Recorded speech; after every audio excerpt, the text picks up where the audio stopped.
भारत में दीपावली को अंधकार पर उजाले और अज्ञान पर ज्ञान की विजय का प्रतीक माना जाता है। लेकिन दीपावली के आते ही प्रकृति के एक बुद्धिमान और उपयोगी जीव उल्लू की भी सामत आ जाती है। संरक्षण कानून के बावजूद अंधविश्वास के अंधकार में डूबे लोग अपनी सुख, शांति और समृद्धि के लिए लक्ष्मी पूजा वाली अमावस्या की रात को बड़े पैमाने पर उल्लुओं की बलि चढ़ाते हैं। अज्ञानता और अंधविश्वास की पराकाष्ठा देखिए कि जिस उल्लू को समृद्धि की देवी लक्ष्मी का वाहन माना जाता है, उसी लक्ष्मी की पूजा की घड़ी में उल्लुओं की बलि चढ़ाई जाती है। और यही नहीं, अज्ञानता के घटाटोप से घिरे लोग तंत्र मंत्र की साधना के लिए उल्लुओं के विभिन्न अंगों को निकालकर उसकी पूजाएं करते हैं। और कुछ लोग बड़े पैमाने पर जादू टोनों के लिए उल्लू के अंगों का दुरुपयोग भी करते हैं। हम देखें तो कानूनी प्रतिबंधों के बावजूद भारत में अंधविश्वास, कुल देवता और वर्जनाओं से जुड़े रहस्यमय अनुष्ठान और प्रथाओं के लिए बड़ी संख्या में इन पक्षियों की बलि दी जाती है। और जो आमतौर पर दीपावली के त्योहार के आसपास चरम पर होती है। लोगों की ऐसी धारणा है कि दिवाली की अमावस्या की रात उल्लू की बलि चढ़ाने से धन संपदा में वृद्धि होती है। कहा जाता है कि अंधविश्वास पर आधारित ये व्यवसाय इतना कमाऊ हो गया है कि जरूरतमंद को इसे हासिल करने के लिए हजारों और लाखों रुपए खर्च करने पड़ते हैं। हम देखें तो उल्लुओं के धन समृद्धि से सीधे संबंध और सगुन अपसगुन को लेकर ढेरों किस्से कहानियां समाज में चलते रहते हैं। हम सभी लोग जानते हैं कि उल्लू निशाचर होता है और एकांत प्रिय जीव होता है और दिन भर कानों में चुभने वाली आवाजें निकालता है। इसीलिए इसे अलक्ष्मी का प्रतीक माना जाता है, यानी कि लक्ष्मी की बड़ी बहन जो दुर्भाग्य की देवी कहलाती हैं, तो उन्हीं के साथ जाती हैं जिसके पूर्व जन्मों का हिसाब चुकाया जाना बाकी होता है। एक मान्यता है कि लक्ष्मी का जन्म अमृत से और उनकी बड़ी बहन अलक्ष्मी का जन्म हलाहल विष से हुआ था। माना जाता है कि लक्ष्मी विशालकाय सफेद उल्लू पर विराजती हैं और यही वजह है कि किसी भी बंगाली के घर में जाएं तो वहां घर आए उल्लू को कभी उड़ाया नहीं जाता है, चाहे वो कितनी ही तीखी आवाज निकालता रहे।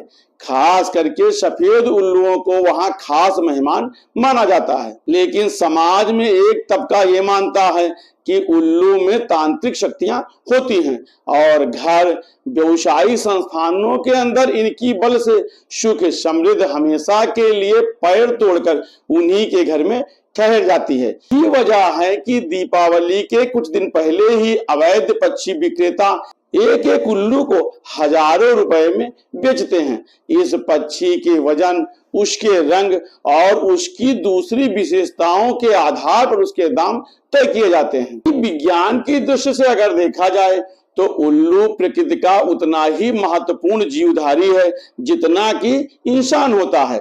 उल्लू को भी प्रकृति ने उसकी क्षमता और योग्यता के अनुसार जिम्मेदारियां दी हैं और जिसका निर्वहन ये प्राणी ईमानदारी के साथ करता है। लेकिन अंधविश्वासों के कारण उल्लुओं का वंश गंभीर खतरे से गुजर रहा है। भारतीय वन्यजीव अधिनियम 1972 के तहत उल्लुओं को संकटापन्न जीवों की सूची में डालकर उसे कानूनी संरक्षण दिया गया है। लेकिन अगर हम देखें तो अंधविश्वास कानून को भी उल्लू बना रहा है। इस अंधविश्वास की दौड़ में दिल्ली जैसे महानगरों में एक उल्लू के लिए 50,000 तक की बोली लगाई जाती है। उल्लुओं की बल केवल लक्ष्मी को खुश करने के लिए ही नहीं, बल्कि अंधविश्वासी लोगों द्वारा वशीकरण, शत्रुओं के मरण के लिए भी की जाती है।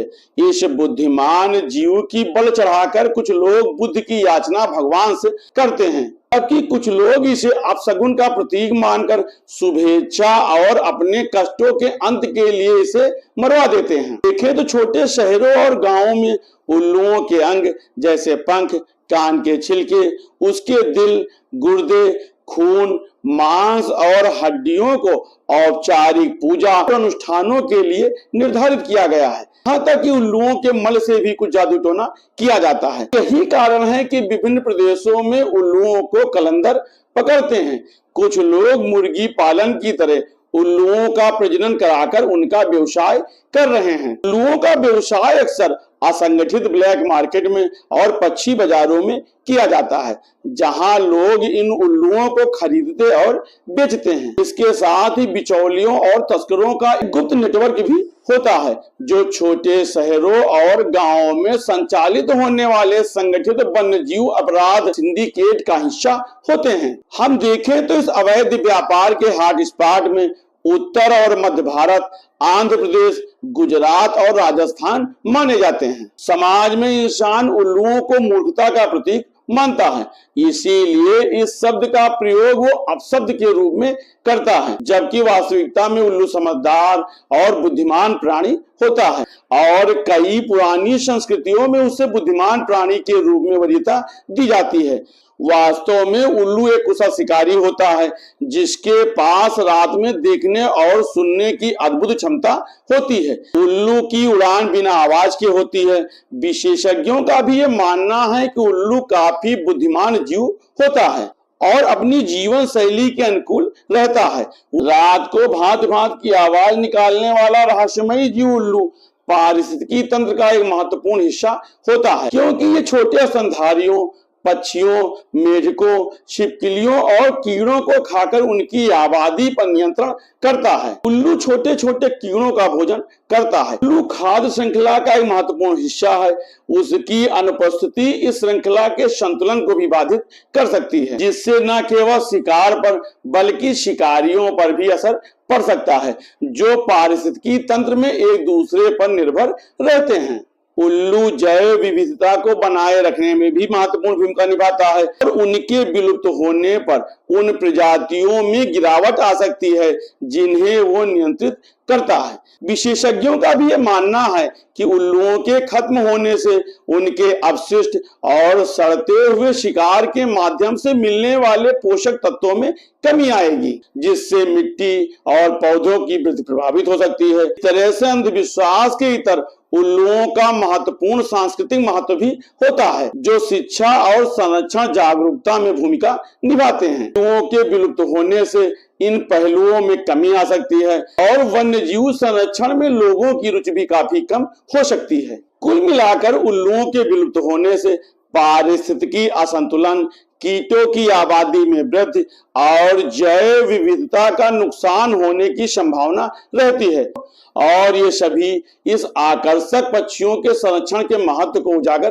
करता है। दुनिया भर में उल्लुओं की 250 से अधिक प्रजातियां हैं, जिनमें से भारत में लगभग 36 प्रजातियां पाई जाती हैं और उल्लुओं की सभी भारतीय प्रजातियां वन्य जीव संरक्षण अधिनियम 1972 के तहत संरक्षित हैं। इससे उनका शिकार, व्यापार और किसी भी प्रकार का उपयोग दंडनीय अपराध माना जाता है। का अंतरराष्ट्रीय व्यापार भी प्रतिबंधित किया गया है कि WWF की एक रिपोर्ट के अनुसार कानूनी संरक्षण के बावजूद आमतौर पर भारत में उल्लुओं की कम से कम 16 प्रजातियों को अवैध तस्करी और कारोबार किया जा रहा है। इसलिए हमें अपने तीज और त्योहार अपनी संस्कृति के अंतर्गत मनाना चाहिए। तीज त्योहारों में किसी भी पशु या पक्षी की बलि नहीं देनी चाहिए। प्रकृति में जैसे हम एक जीव हैं, वैसे ये पशु पक्षी भी एक जीव होते हैं और उनको मारने का हमें कोई अधिकार प्रकृति ने नहीं दिया है। इसलिए इस विलुप्तप्राय संरक्षित पक्षी को हमें बचाने का प्रयास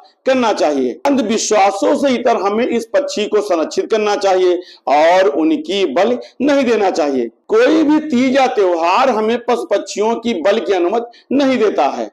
हमें अंधविश्वासों और रूढ़ियों को समझना चाहिए और आज के समाज में जो उल्लू हमें इन अंधविश्वासों और रूढ़ियों की तरफ ढकेल रहे हैं, हमें उन पर विश्वास नहीं करना चाहिए। ये अंधविश्वासी लोग हमें उल्लू बना रहे हैं और हमारे द्वारा संरक्षित जीवों की हत्या करा रहे हैं। इसलिए आइए हम अपने त्योहार को अपनी संस्कृति के अनुरूप मनाएंगे और हम प्रकृति के संतुलन को बनाए रखते हुए किसी भी पशु या पक्षी की अपने त्योहारों में कोई भी बलि नहीं देंगे।